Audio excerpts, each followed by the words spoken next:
Hi friends, నేను మీ జిజ్ఞాస్ని. ఈరోజైతే నేను మీ ముందుకి ఒక కొత్త రెసిపీతో వచ్చేసాను. ఏంటంటే మనం ఆవకాయ బిర్యానీ ఎలా తయారు చేసుకోవాలి ఈ వీడియోలో అయితే తెలుసుకుందాము. సో ఇదైతే మన పిల్లల నుంచి పెద్దల వరకు ఎవరైనా కూడా దీన్ని అయితే ఈజీగా తినేస్తారు. సో ప్రతి ఒక్కరికి మీరైతే దీన్ని వండి పెట్టండి, చాలా బాగుంటుంది. ఇంకేమీ లేట్ చేయకుండా మనం వీడియోలోకి అయితే వెళ్ళిపోదాము. సో మనం ఫస్ట్ గ్యాస్ అన్నది ఆన్ చేసుకొని ఒక కుక్కర్ పెట్టుకోవాలి. కుక్కర్లోకి నేనైతే నెయ్యి అన్నది యాడ్ చేస్తున్నాను. సో నెయ్యి నూనె మీ ఇష్టం ఫ్రెండ్స్, ఏదైనా వేసుకోవచ్చు. నేను ఇక్కడ నెయ్యి అన్నది 3 స్పూన్లు వేసాను. ఇంట్లోకి మనం ఇప్పుడు పచ్చిమిరపకాయలు అయితే వేసుకొని అయితే ఒక 2 నిమిషాలు ఫ్రై చేసుకోవాలి. ఆ తర్వాత మీరైతే బిర్యానీ సామాన్లు వేసుకోండి. బిర్యానీ సామాన్లు అంటే మనకి బిర్యానీ ఆకు, లవంగాలు, చెక్క అవన్నీ కూడా వస్తాయి. సో మీరు దీంట్లోకి క్యారెట్ వేసుకున్నారు కాబట్టి ఒకసారి దీన్ని బాగా కలపండి. సో క్యారెట్ వేసిన తర్వాత మనకి కొద్దిగా ఫ్రై అయిపోయిన వెంటనే మనం ఇప్పుడు బంగాళదుంపలు వేసుకొని కూడా కలుపుకోండి.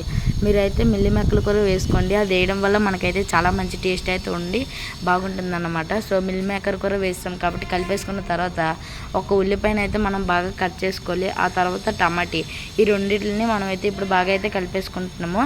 సో మీరు ఇదైతే ఎక్కువసేపు కలుపుకుండా ఉంచకండి ఫ్రెండ్స్, ఎందుకంటే ఇది కింద మాడిపోతుంది కాబట్టి కలుపుతూ ఉండండి. మీరు అలాగే దీంట్లోకి కరివేపాకు కూడా వేసుకోండి. మీరు కరివేపాకు వేస్తారు కాబట్టి ఒకసారి దీన్ని అయితే బాగా కలిపేసుకోండి. సో ఈ విధంగా మనం బాగా కలిపేసుకున్న తర్వాత ఇప్పుడు మనం దీంట్లోకి కారము, అలాగే కొద్దిగా పసుపు, గరం మసాలా వేస్తున్నాము. ఆ తర్వాత మనం రుచికి సరిపడంత ఉప్పు వేసుకుంటే సరిపోతుంది. సో ఇవన్నీ వేస్తాం కాబట్టి ఒకసారి మనం బాగా కలిపేసుకుంటున్నాము. సో ఈ ఆవకాయ వెజ్ బిర్యానీ అయితే అందరూ కూడా కంపల్సరీగా అయితే ట్రై చేయండి.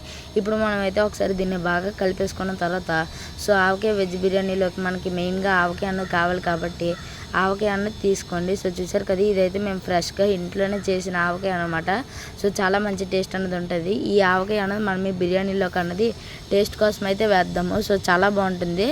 ఆవకాయ అన్నది మనం ఇందులోకి అయితే వేసేసుకుంటున్నాము. సో ఆవకాయ వేసుకున్నాం కాబట్టి ఒకసారి దీన్ని అయితే మామూలుగా కలిపేసుకుంటున్నాము. సో దీన్ని అయితే మనం ఒక 2 నిమిషాల పాటు ఫ్రై అవనిద్దాము. ఇప్పుడు మనం ఆవకాయ బిర్యానీ వండుతున్నాం కాబట్టి రైస్ అన్నది కడిగేసి నీళ్ళు లేకుండా మనం మొత్తం రైస్ అంతా కూడా ఈ కుక్కర్లోకి అయితే వేసేసుకోవాలన్నమాట. సో ఈ కడిగి పెట్టుకున్న రైస్ అంతా వేసేసుకున్నాం కాబట్టి ఒకసారి దీన్ని అయితే కలుపుకుందాము. సో ఆవకాయ బిర్యానీలోకి మనకు ఆవకాయ కూర కలిసి అయితే చాలా బాగుంటుంది. సో మీరైతే ఫ్రెష్గా ఇంట్లోనే తయారు చేసుకున్న ఆవకాయ వేసుకున్నారు అనుకోండి, చాలా బాగుంటుంది. సో ఇప్పుడు ఇలా ఒకసారి కలిపేశారు కాబట్టి ఇప్పుడు నీళ్ళు అన్నది ఎంత వేసుకోవాలో చెప్తాను. 1.5 గ్లాస్ రైస్కి అయితే మీరు అదే గ్లాస్తో 2 గ్లాసులు అయితే నీళ్ళు వేయండి.